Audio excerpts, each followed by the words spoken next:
We've got word that Marty Cesario is standing by down in that Ram locker room. Marty? Senior safety Jordan Fogal with me. Thanks for stepping up and, and speaking on behalf of your squad after that performance. Defensive unit, of course, that's going to be top of mind against Hawaii. You give up that amount of points. How do you react to that?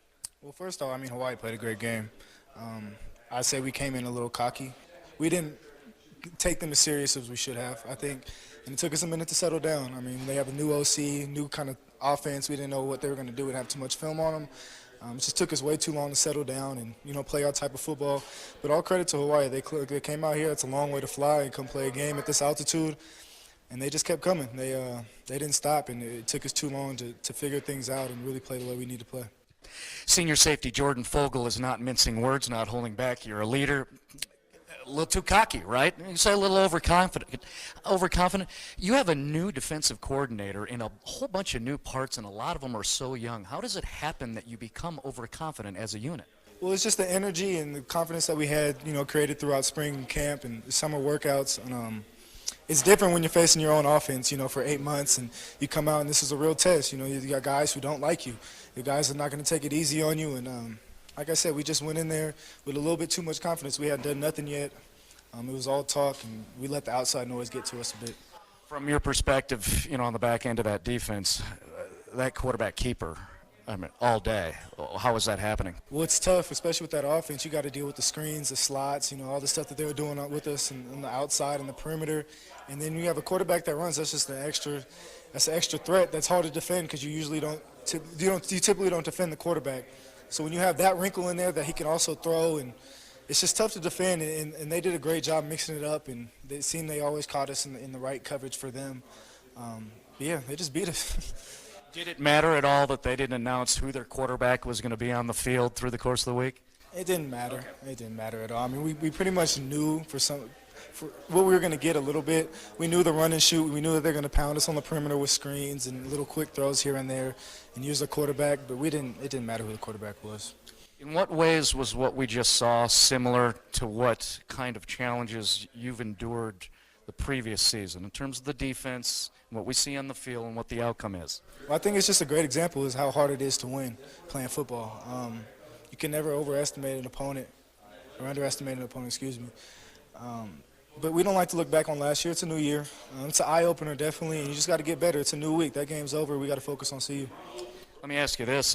Down here, Coach is talking about, hey, people are going to talk about what's wrong with Colorado State.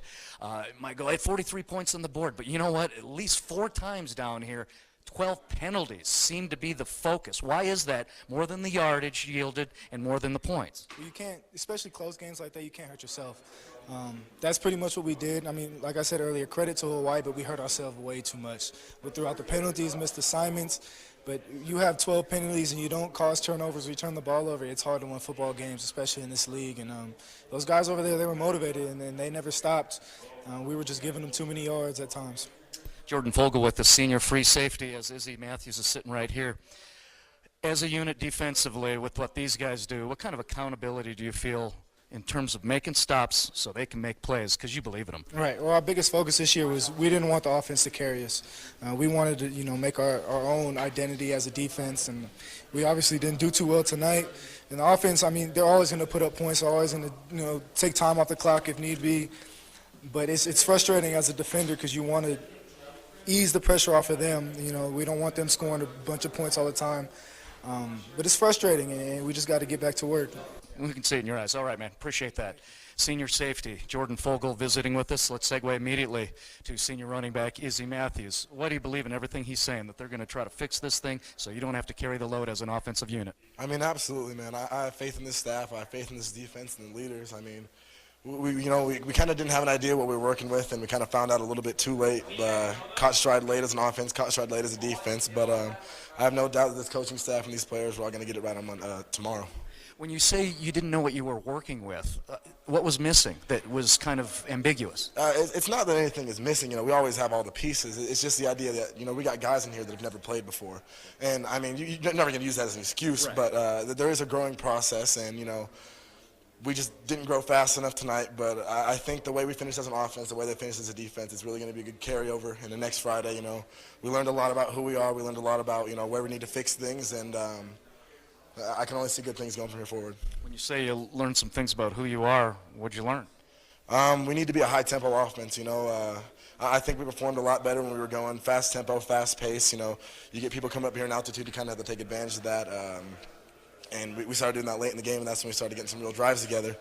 So definitely as an offense, just need to be faster tempo, just like we were last year. And that comes from within, that comes from, guys during practice, guys during meetings, just making sure that everyone's locked in and knows what they're doing.